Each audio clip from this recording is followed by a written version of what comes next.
Thank you for tuning in to the GSMC Basketball Podcast, presented by the GSMC Sports Network. I am your host, Nelson, on this extremely depressing Monday. But as you guys know, the reason for this sadness is because New York has been eliminated in the second round to the Indiana Pacers. We'll talk about that in the very first segment. We'll go on a rant. Then in the second segment, we are going to talk about the the Nuggets also losing the series at home in Game 7 and just the stories behind that. And then in the third segment, we're going to look at the Dallas Mavericks and how they were able to close out the series in 6 games at home for once. And then in the fourth segment, we're going to cover Cavs drama yet again. I had no idea we were going to even cover Cavs drama, but there's still more. Surprisingly enough, there's still more drama with the Cavs. We also have a fifth segment, so be sure to stay tuned for that. Before I begin, I'd just like to remind everybody to please use the link in the description to get your comments recognized, or the link displayed below the ticker on every single show segment. It is GSMCpodcast.net. Really helps the show, makes it much more interactive between myself and you guys. And once again, the link is GSMCpodcast.net. And with that out of the way, it is time for me to go on a rant because what happened? I don't know. I'm going to keep my voice down. But what happened? I cannot believe my eyes witnessed what I witnessed yesterday. That Knicks game was the worst loss I've ever seen coming from the Knicks. I understand the Knicks were injured and the Pacers were just taking advantage of all the injuries, but that loss was unbelievable. The Pacers, there's no other way to describe it. The Knicks are just cursed. The franchise is cursed. Being a fan of New York teams is just a curse. They all lose in the end. I don't understand how, I cannot help but think that if the Knicks were healthy, then the series would have played so differently. And what I can't stand the most is how Tyrese Halliburton is talking and bragging and boasting about it like it's a big deal that he beat an injured Knicks team. The injured Knicks took you to 7 games. And honestly, the Knicks should have won the series, regardless of what happened. But in Game 3, that was the turning point of the entire series, because that step back 3 had no right going in whatsoever. The Pacers became the first team in NBA history to score 70-plus points in the first half of a Game 7. That's never happened in the history of basketball. They became the first team to ever do it, and I simply can't believe it. It only happens towards the Knicks. Only happens to the Knicks. I don't understand why. It only happens. It's sadness, it's pain, it's misery all the way through. 76.3% from the field to end the half. This is the highest in any playoff halves in the last 25 seasons. This was the best team shooting performance ever in a playoff game when it was all said and done. And of course, they do it on the Knicks. I cannot understand how this happens. It's bad luck. It's misery all the way through. But I do actually have a theory as to why it always happens to New York and it always happens to the Knicks. It's because of Madison Square Garden. Now, you guys might not understand what I'm saying when I say this, but every superstar that has ever lived always has their calendar scratched for Madison Square Garden. Like, they always circle their calendar when they're going to play the Knicks because they know that the Knicks are going to have a sold-out crowd, regardless of how bad they are, and the game is going to be it's going to be all over the media, and everyone is going to see you, and everybody is going to want you to perform. Like, this is why Michael Jordan actually said it himself. He loves playing in Madison Square Garden.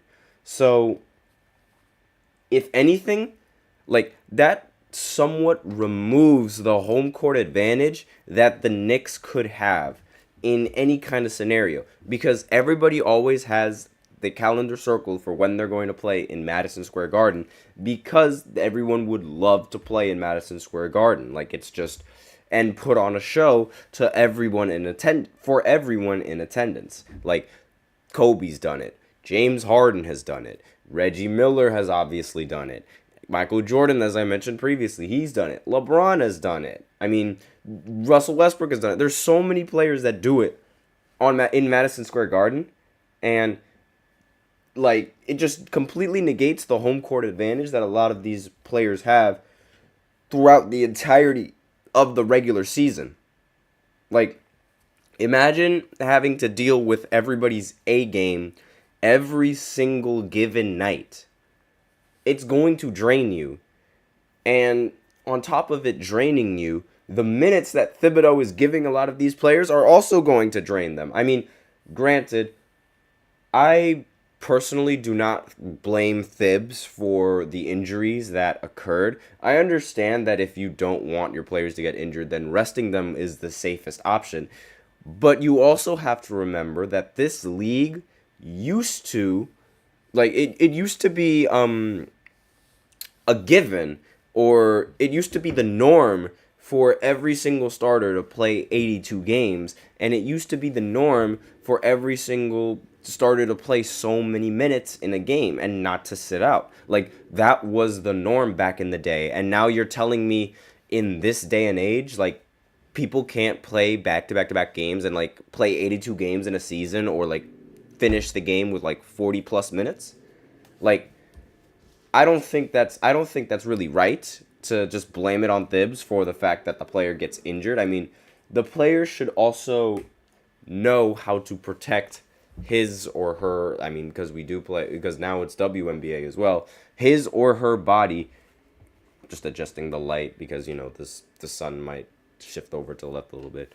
But an athlete should know how to take care of their own body and be available for the team whenever you need that availability. And that was the biggest problem for this team. It was injuries. And I cannot help but think that the Knicks could have 100% won this series had everyone been healthy. I mean, the Pacers just took advantage and they just ran away with that win. Like, they just ran away with the win in the series. And it's unlucky. It's unlucky if you're a Knicks fan. It's incredibly lucky if you're a Pacers fan. I cannot stand Halliburton. I simply cannot stand that Pacers team. I don't like them. You guys know this. I haven't liked them whatsoever, like, at all throughout any point in this series. I have not liked them whatsoever. And the fact that they've made it all the way to the Eastern Conference Finals, and what makes this even sadder is that I'm going to have to turn into a Boston Celtics fan because I don't want to see the Pacers in the finals. I do not want to see that team, the team that beat my New York Knicks, in the finals. I do not want to see that. I don't. It is just, it's painful. It happens almost every single time. It's painful. And you think you'd get used to it, but you never do. It never fails. And I don't... Moment of silence. Because Jalen Brunson was also taken out in this game. Like, he got injured. He broke his hand going like late in the fourth quarter. And obviously, like, when the best player breaks his hand late in the fourth, that is definitely going to seal the game. I knew the game was over the second he broke his hand. And he didn't play that well in this game either, might I add. I mean, for an elimination game, granted, This was a ridiculously historic game coming in from the Pacers, and it was like nobody in their right mind, nobody in the history of the sport, other than maybe the Kevin Durant Warriors in 2017, were going to beat the Pacers tonight. They were dialed in. They played better, they shot better, they moved the ball quicker. They didn't even need defense because the Knicks were playing so bad that it didn't even matter how many points the Knicks were scoring because they were just scoring more. Jalen Brunson, again, 17 points on 17 shots. Very poor shooting. And Miles McBride, also very poor from the field, 4 for 14. But DiVincenzo, he almost had 40 in this game, but it was for nothing because they got blown out by 20. And Alec Burks, he played his heart out too. I mean, he shot 8 for 13 from the field and 26 points. He tried his best, but it wasn't enough. It just wasn't. So this is the sadness. This is the pain. This is what being a Knicks fan is all about. This is what being, not even a Knicks fan, this is what's being a New York fan is all about. Just full of nothing but disappointment. But at least we still have the Yankees, who are playing very, very, very well. If you guys want to hear more about basketball, you guys can go ahead and watch Sam's podcast on the baseball podcast. He's very good with the podcast. Really like his show. Go ahead and watch it. I fully recommend it. And with that, we are out of time, and I am done ranting about New York losing. I don't want to talk about this ever again. I don't want to see the Pacers win a single game against the Boston Celtics. I want the Celtics to hand the belt right to them, sweep them, get them out of here. They do not deserve to be get them out of here. Just gone. I don't want them here. And obviously, there's a lot of bias going into that, but please just get them out. But I'll talk a little bit more about the possibilities of the Celtics, the Pacers, and every other team that's in between winning the championship. But in the second segment, we're going to talk about the other Game 7 that happened shortly after, which was the Game 7 between the Timberwolves and the Denver Nuggets. The outcome was also just as unexpected as I thought. So I will be right back after this short break. I feel like I'm losing my mind. Is everybody in the world blind? Please, Lord, give me a sign, a sign. I feel like I'm losing my mind. Is everybody in the world blind? Please, Lord, give me a sign, a sign. I wanna be the greatest. Everybody on the fake shit. I look around and feel like everybody is the fakest. I make this every day and I'm impatient, hoping one day I blow up from the basement. Statement, the top is so vacant. I don't hear shit that I think is amazing. Waiting for my day when I'm playing sold out shows for 1,000 faces. Hey, give me that crown. Get in my way and to be put down. It ain't your place, all this my town. If I want that shit, then I'll get it right now. I'm losing it, the noose it fits. I'm losing shit, a stupid myth. You choose to live or choose to dip. You choose to fight or lose your grip and lose a gift. I feel like I'm losing my mind. Is everybody in the world blind? Please, Lord, give me a sign, a sign. I feel like I'm losing my mind. Is everybody in the world blind?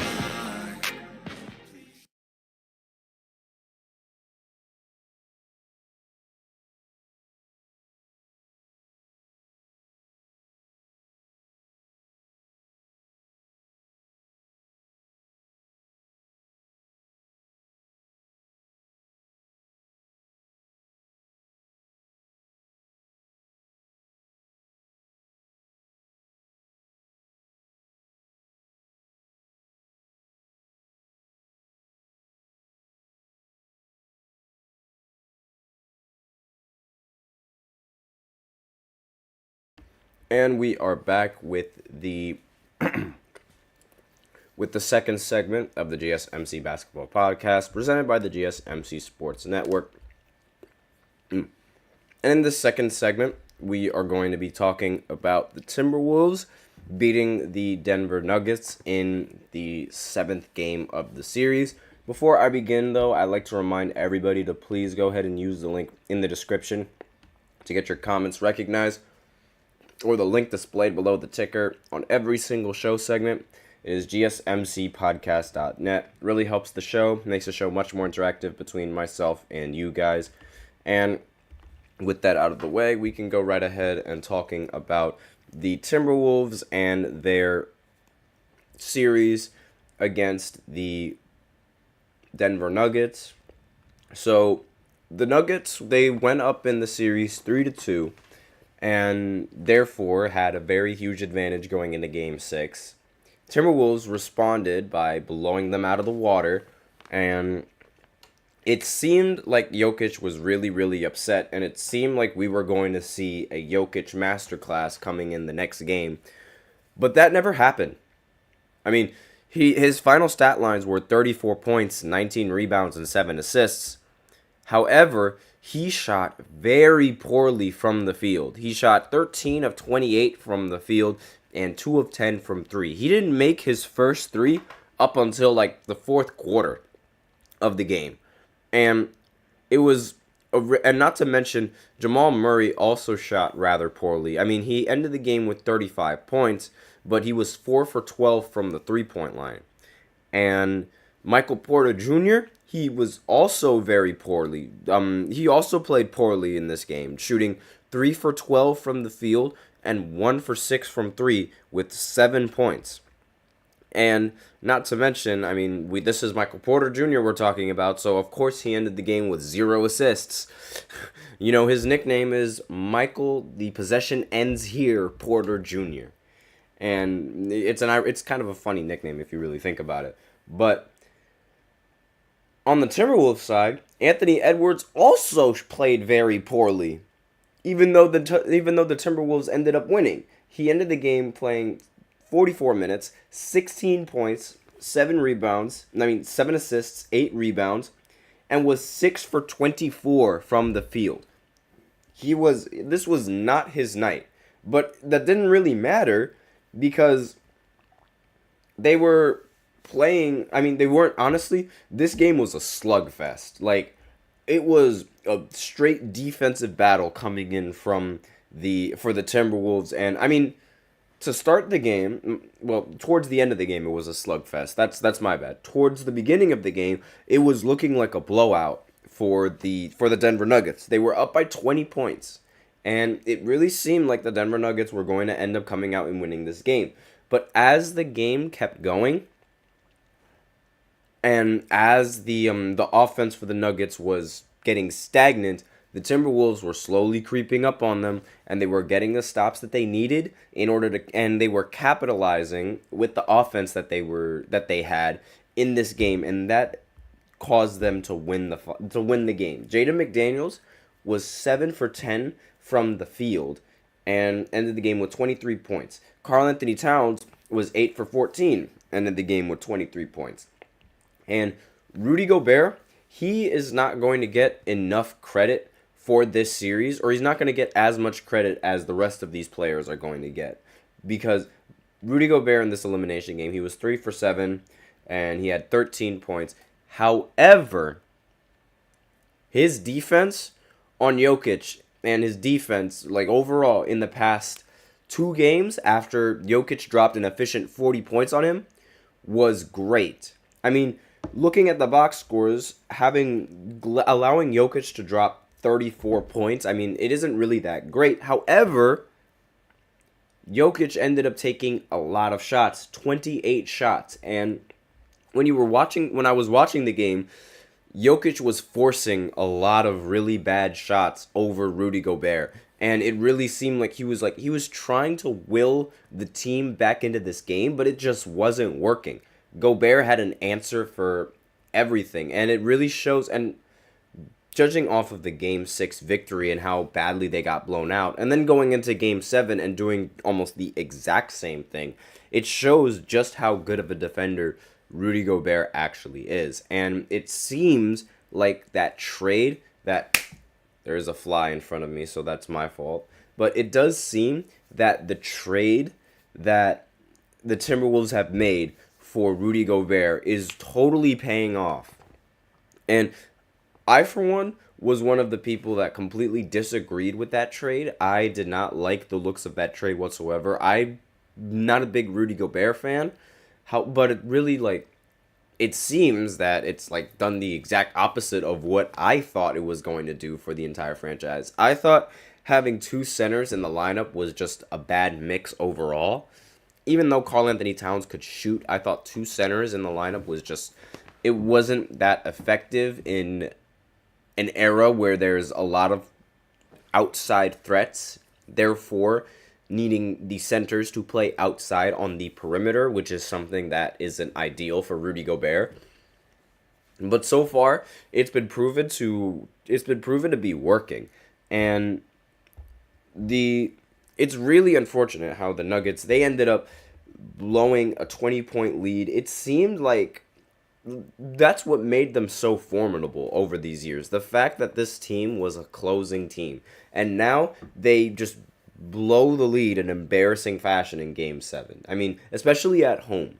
Now, Jokic, he had something to say after the game. He said, just look at their roster. They basically have 2 All-Stars, 2 probably defensive players of the year, Mike Conley, who is the most underrated player in the NBA. And the players that he's talking about, the 2 All-Stars, Anthony Edwards and Karl Anthony Towns, the 2 defensive players of the year, Reed and Rudy Gobert, and then Mike Conley, obviously, he is underrated. Like, Jokic does have a point in saying that Mike Conley is extremely underrated because he is a very good point guard. He's always available for the team, and he was on the Memphis Grizzlies at one point when the Grizzlies were having their winning seasons with Marc Gasol. But I mean, aside from that, he's not really that popular simply because, like, his game isn't as, I mean, I don't know why. Like, he's on low market teams, I think I'd like to say. That's probably the biggest reason as to why he's not that popular. I mean, he was on the Grizzlies, he was on the Jazz, and now he's on the Timberwolves. And it's like, now they're getting marketed, but before they weren't getting as much media attention as, you know, as they would expect, or as you would expect coming in from an NBA team. But this loss, it was between the Knicks and the Nuggets. I think this loss was a little bit more embarrassing because they had the lead and they had Jamal Murray playing phenomenally throughout the first half of this game. But then they just blew it after a little bit of defense coming in from the Timberwolves. And I mean, it's honestly really entertaining. Like, that game was very, very entertaining and how close it was. I didn't like the outcome of it simply because, like, I wanted the Nuggets to end up winning it so we could see Jokic against the Dallas Mavericks. But aside from that, we'll get to see the speaking of the Dallas Mavericks, actually, I just looked at the time and we are out of time for this second segment. Jesus, I am not in my right mind right now. I'm still kind of upset that the Knicks lost, and right now everything is just spiraling in my head. But regardless, speaking of the Dallas Mavericks, we can actually go into the third segment where I talk about the OKC and the Mavericks series, since that series was decided in 6 games, and it happened over the weekend, so I couldn't really cover it for the podcast. So I might as well do that now, and I will be right back after this short break. And I don't think I have anything more to say about the Timberwolves, so I will be right back. Looking for your daily fix of sports talk without having to pay for it? GSMC Sports Network is available on YouTube. Just search GSMC Sports Network.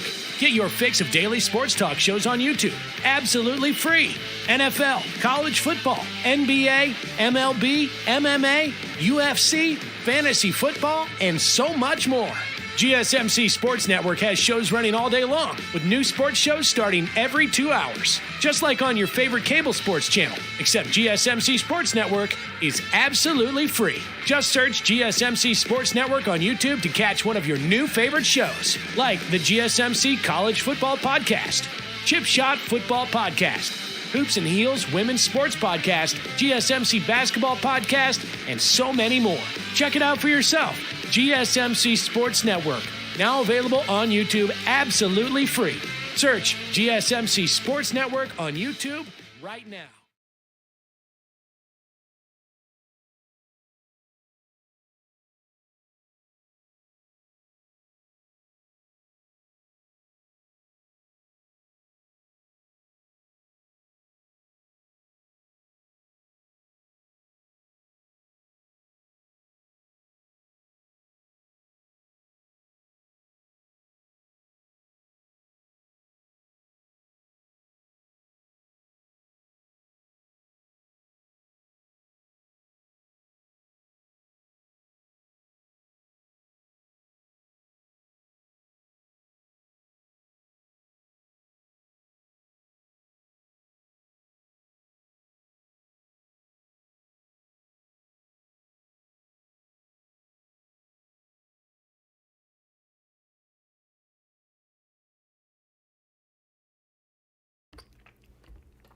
And we are back with the third segment of the GSMC Basketball Podcast presented by the GSMC Sports Network.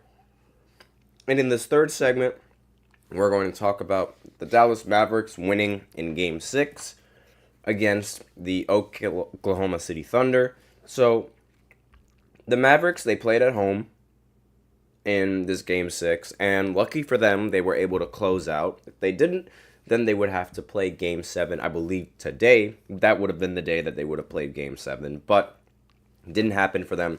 They got a little bit lucky towards the end because this was a very close game. The final score was 117 to 116. Very close game. Luka Doncic played very well. 29 points, 10 assists, 10 rebounds. Kyrie Irving, 22 points. He's been very inconsistent in this series, I will say. He's definitely not the same consistent playoff performer that I saw play with LeBron James. But aside from that, he still played a very important role in this game. I mean, going 9 for 23, he did end up going 9 for 23 and getting 22 shots. It's not that good. He took so many shot attempts and he only had 22 points to show for it. More shot attempts than points is just not ideal in any situation. And there's a fly on my screen that I just want to get rid of, but I can't. And Luka, on the other hand, he definitely showed up in this Game 7. 9 for 15 from the field, 29 points, triple-double, very impressive.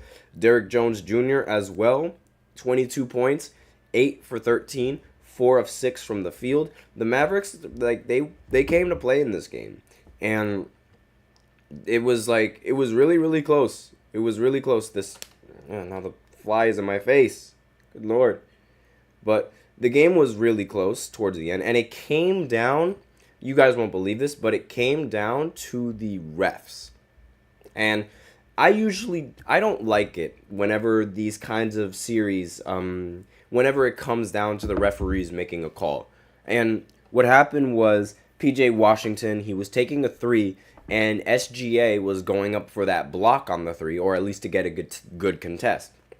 So SGA gets the ball, he gets the ball with his hand, but PJ double clutches, and that double clutch gives him the possession of the ball, and when he goes into the shooting motion, SGA's hand is on his hand. With no timeouts left for the Thunder, they just had to watch PJ make 2 free throws and thus make it a 1-point game.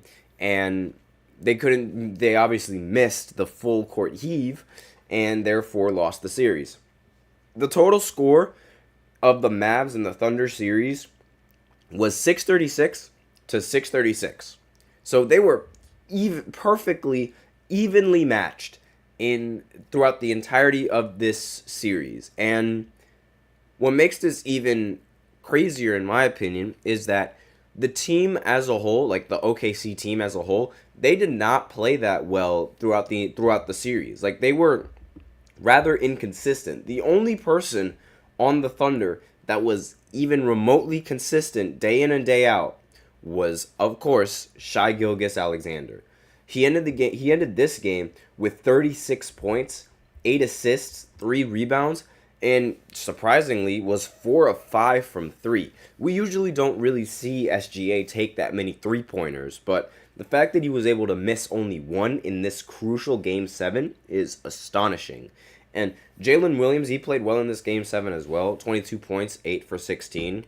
Chet Holmgren, meh, he was alright. I mean, he did shoot better than Jalen Williams, but his 3-point percentage, 1 for 7 from 3, definitely hurt the team a lot.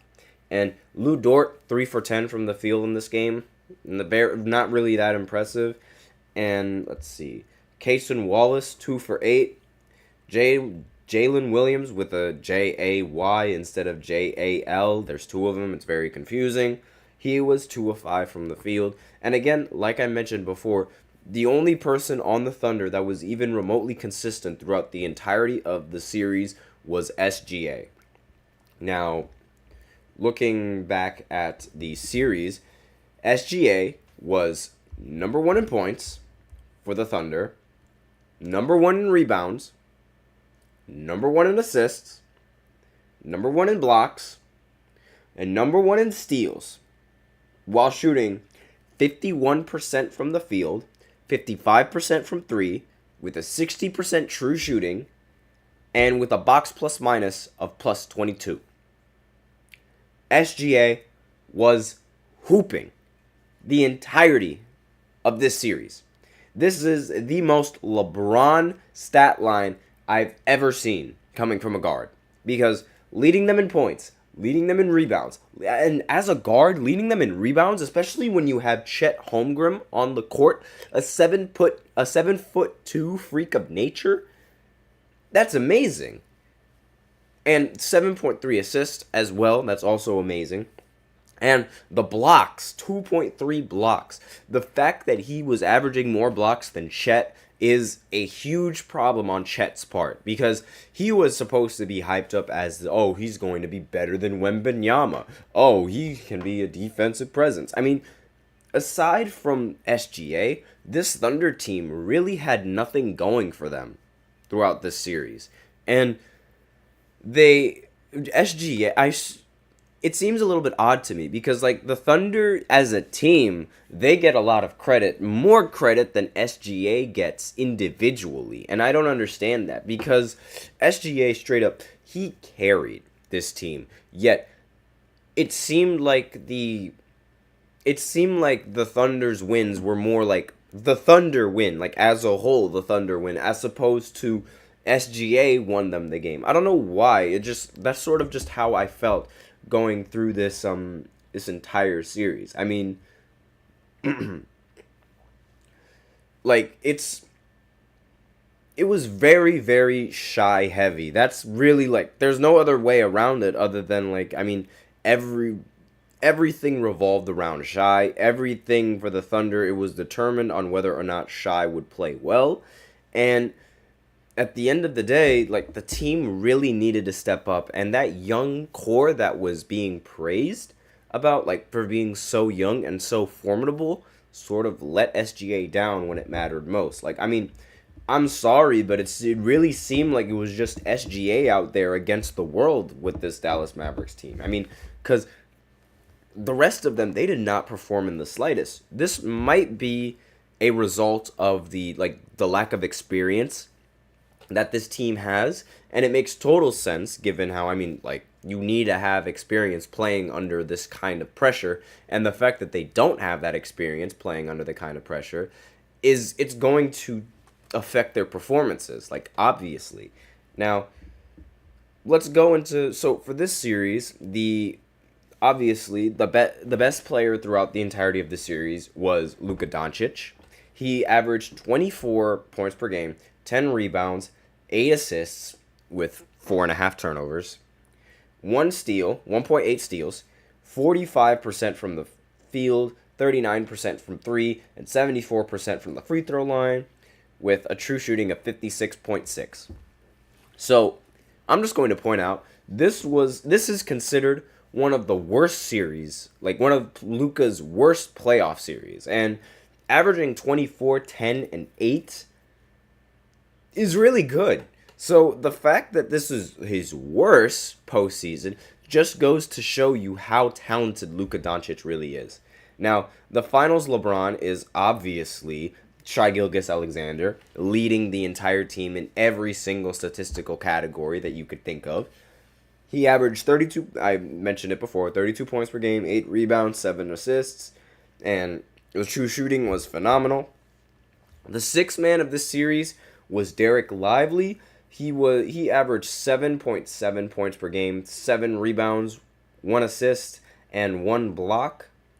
And his box plus minus was plus 23. Like, when he was on the court, the Mavericks were plus 23. That is very, very impressive. Now, on the Thunder side, there was a player that was incredibly disappointing. The player whom I do not like to mention his name is Josh Giddey. I don't like talking about him given what he did, or like what he allegedly did in off the court. Not going to talk about it. I'm sure all of you guys know exactly what it is, but he averaged only 6 points, 2 rebounds, 1 assist, 43% from the field, 19% from 3, but 100% from the free throw line. And his his on-court numbers were, his on-court net rating was minus 14, which is really, really bad. Now, the most surprising player of the series, in my opinion, was actually PJ Washington. In Game 6 of the closeout, he had 9 points in the final 5 minutes and the game-winning free throws. He also had 29 points and 11 rebounds in Game 2 and 27 points in Game 3. Like I said before in the previous podcast, this was a legacy series for PJ Washington. And another player that I also want to bring notice to was Derrick Jones Jr. in Game 5 and 6, where he had 41 points in the 2 games. Like, in the 2 games combined, they add up to 41 points. And he only missed, he shot 15 for 22 from the field in those games, which is very, very impressive and incredibly valuable. And it's kind of ironic how the Thunder, they traded Derek Lively to the Mavericks, and now he's beating the Thunder, the team that literally traded him. It's kind of ironic when that happens in basketball. So that's all I have on this third segment. So now I will go ahead and go into the fourth segment, where I talk about the Cavs drama. And I thought we were done with the Cavs drama, but turns out there's more. And I have no idea when this drama is going to end, but I'll give a quick recap of exactly what's been going on, as well as what's the new news and what's been unfolding here. So I will be right back after the short break.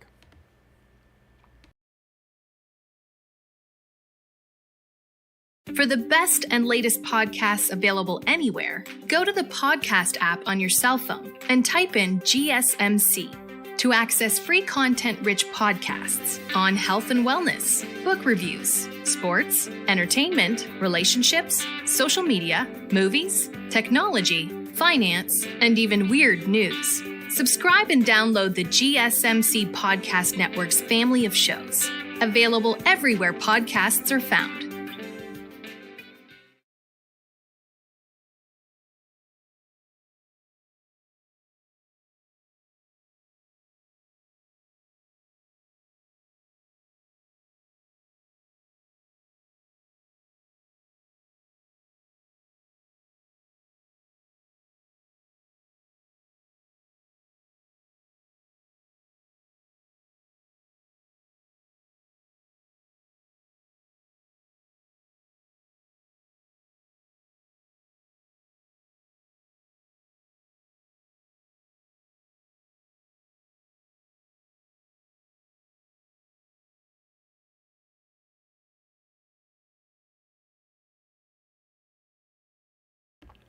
And we are back with the fourth segment of the GSMC Basketball Podcast, presented by the GSMC Sports Network. And in this fourth segment, we're going to briefly recap all of the Cavs drama, as well as talk about some of the new Cavs drama that's been unfolding throughout this offseason. Now, I'm very surprised that of all the teams that's having drama, it's the Cavs.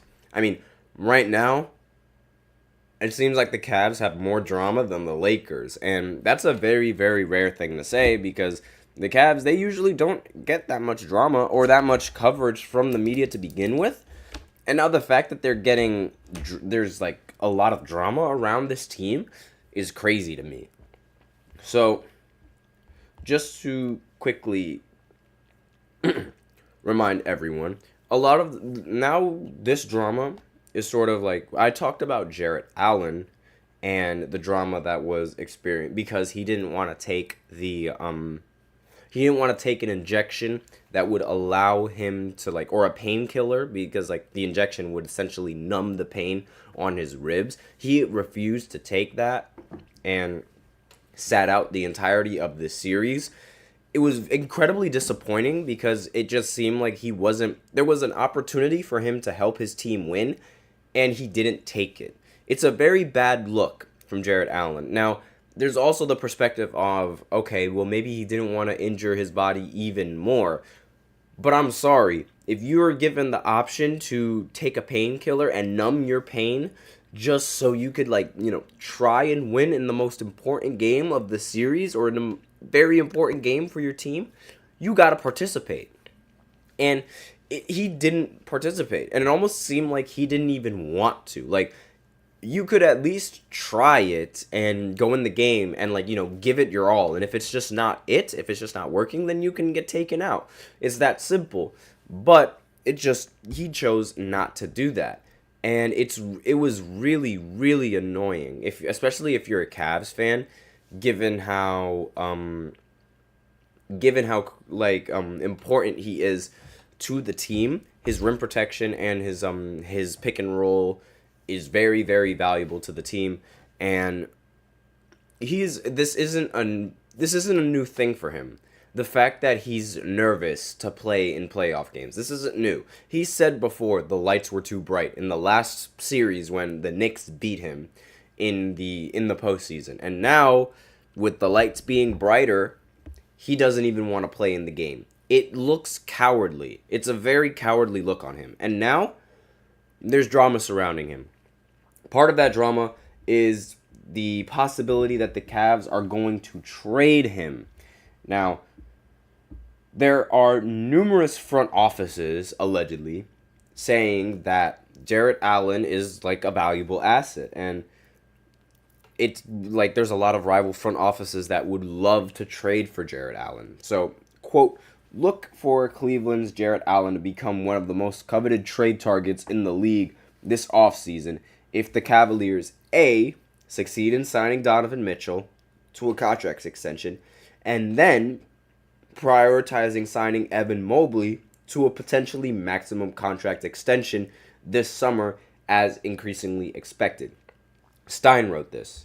So, Allen continues to have numerous admirers in rival front offices, despite the whispers of frustration circulating in Cleveland surrounding Allen's apparent reluctance to take a pain-killing injection to address a rib injury that sidelined him for the Cavs' final 8 playoff games. Again, like I said, the painkiller, it would have numbed his rib injury, but he refused to take it.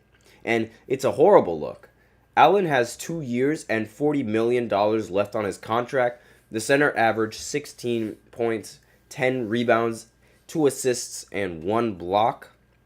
And he shot 63% from the field as well as 74% from the free throw line, which is pretty valuable for a big man. And again, it was just a bad move on his part to just completely sit out of the series. I don't know why he would try and do that, but those are the possibilities that the Cavs have with Jarrett Allen. They could trade him if they and I think this is a very, very good idea. I mean, you get Donovan Mitchell on the extension, then you get Evan Mobley on the extension. You have your number 1 and number 2 options, and then you can get rid of the other 2 players, the other 2 players being Darius Garland and Jarrett Allen, to try to acquire even better pieces and better role players for your team.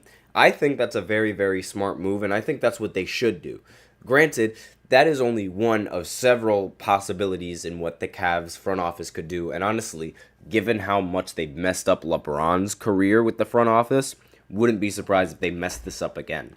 But that's a really good option that I personally would like. I mean, if I was the front office for the Cavs, Jarrett Allen is gone. Immediately gone. Like, the value that he brings in the regular season, it's going to attract a lot of people. You need them when you need to have to make the trades when the teams are interested in him. And now it seems a lot of teams are going to be interested in Jarrett Allen. So I'd make the trade right now. Like, get him out, get him gone, and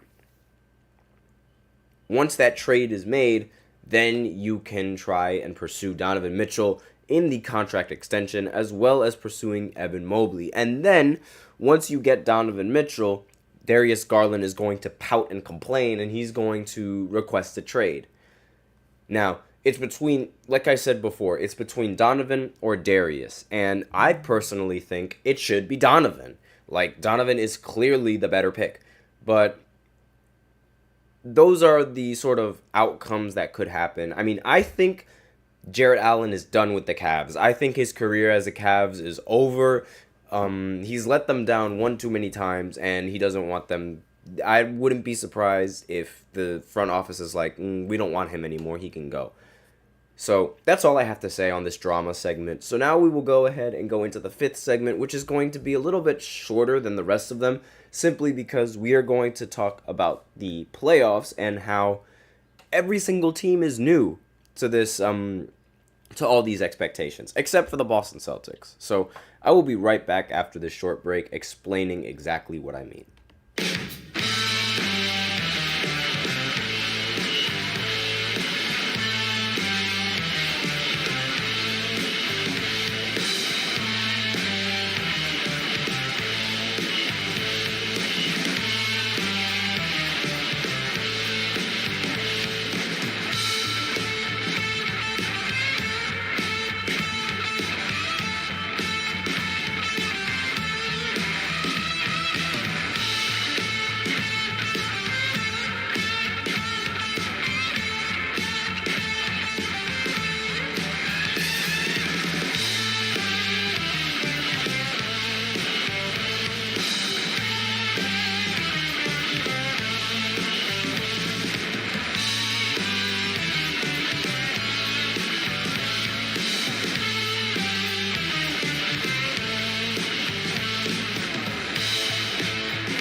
And we are back with the fifth segment of the GSMC Basketball Podcast, presented by the GSMC Sports Network.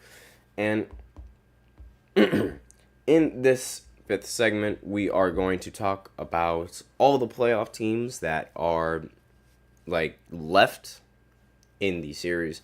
So, on the Eastern Conference, we have the Celtics and the Pacers.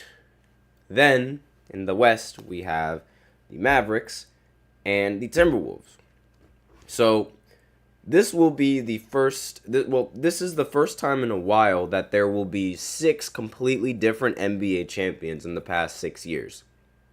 And with that in mind, there's also a possibility that now several players on these teams are going to end up getting their first ever NBA championship ring. Jason Tatum, Jaylen Brown, Derek White, they all have an opportunity to get a ring now. Tyrese Halliburton, unfortunately, and the rest of the Pacers squad, aside from Pascal Siakam, they all have an opportunity to win a championship as well. The Mavericks, aside from Kyrie Irving, Luka Doncic is going to could end up winning his first ever ring. And then on the Timberwolves, Rudy Gobert, Karl-Anthony Towns, Ant, Mike Conley. Honestly, I believe everybody on the Timberwolves is going to have a chance of getting their first ring.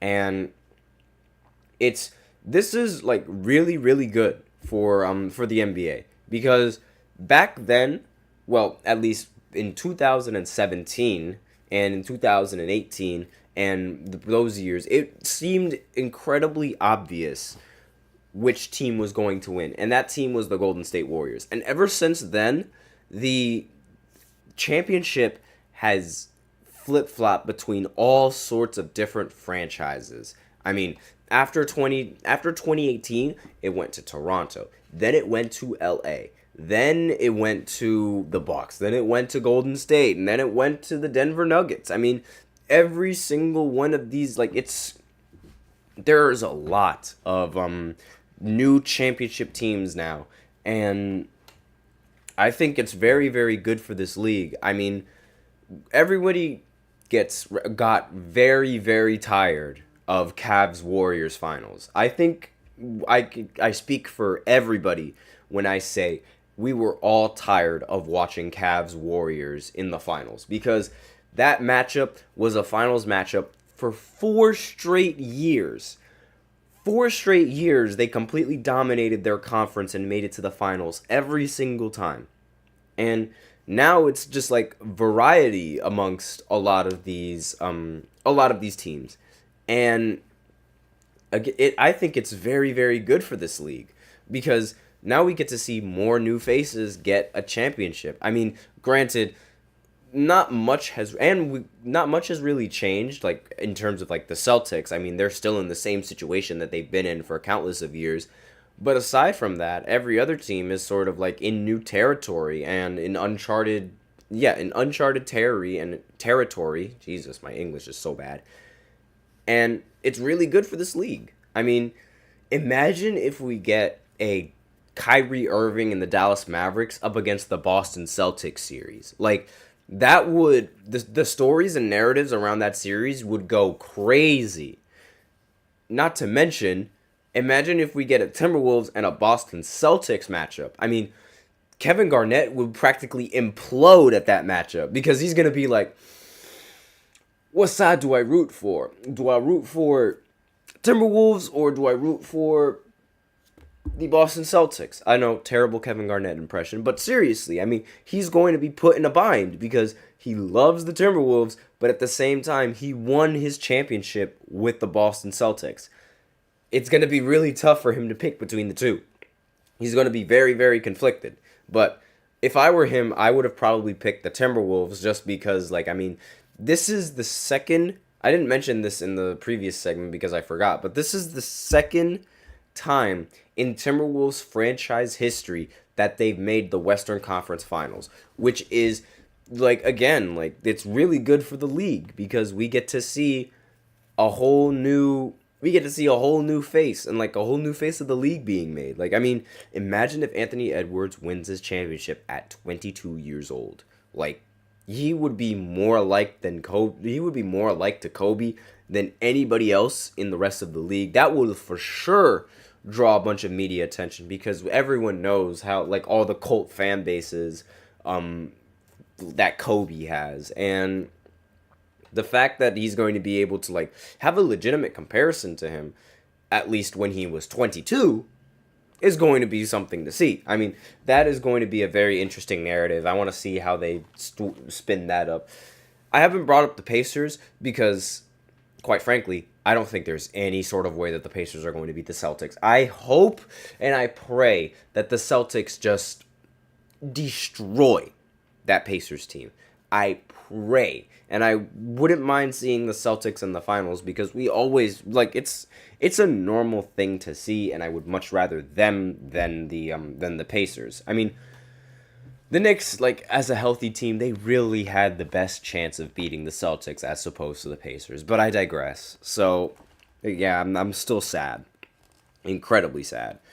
But I have a feeling these series are going to be awesome. Like, this is going to be a very good conference finals matchup between both of these teams. It's going to be fantastic. And speaking of conference finals, tomorrow the Celtics match up against the Pacers. Hopefully the Celtics hand them a huge L in this next game. I cannot wait. It's, again, game's happening tomorrow at 8:30. Cannot wait for that game to happen. And then on Wednesday, the next series starts between the Mavericks and the Timberwolves. That is also going to be a great series. Watching Anthony Edwards try and guard Kyrie Irving is going to be something to see. And Kyrie, like I said before, he's been struggling recently. I mean, in these playoff games, he's been rather inconsistent. He's not the same animal that he was when he was playing with LeBron. And the media tries to shadow this. This is actually the first time where the media is being nice to Kyrie. I mean, the media started posting that Kyrie is still undefeated in elimination games and closeout games. And they failed to mention how badly he's been playing in the postseason. Like, they're showing nothing but positives on Kyrie's end as opposed to the negatives, which is almost the complete opposite of what we've seen with Kyrie Irving and the media. Most of the time, the media has nothing nice to say about Kyrie Irving. And now here they are praising him. I mean, I'm very surprised that nobody has brought up to the attention of the rest of the media that Kyrie wasn't playing that well in this series. I mean, he was very, very inconsistent. And I'll go ahead and pull up the box scores of these previous games in just 1 second. I'm looking at the playoff game log right now for Kyrie, just so all of you guys can understand what I mean. In this previous series, he had 9 points in game 2 and 9 points in game 4.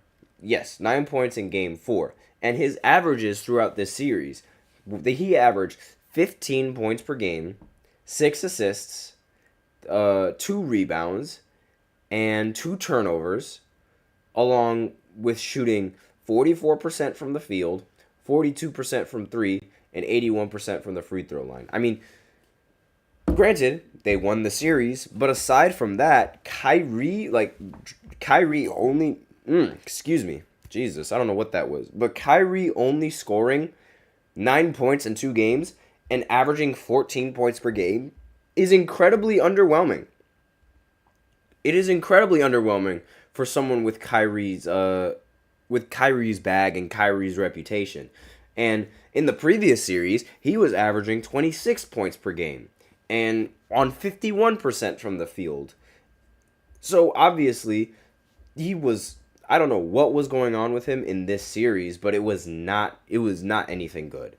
And the media didn't even bother to cover that.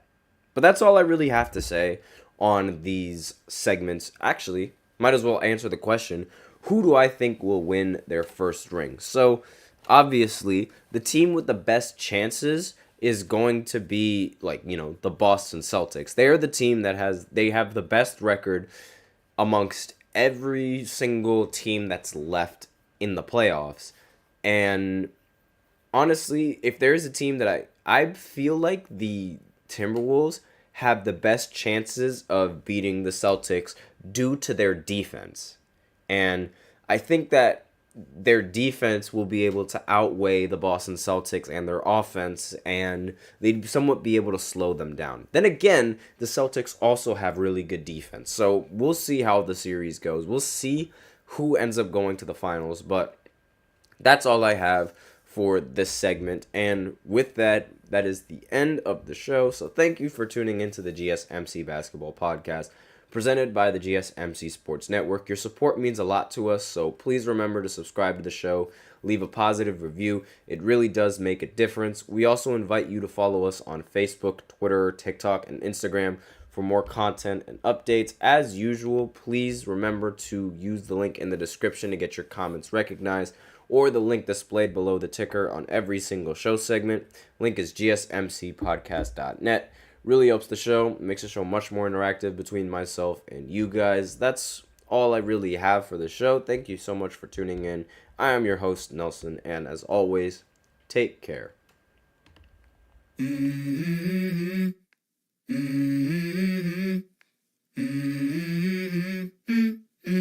Let's go. I wake up to a little bit of drool on my pillow, feel like it's gonna be a bad day. Yeah, I'm tired of shit, and the coffee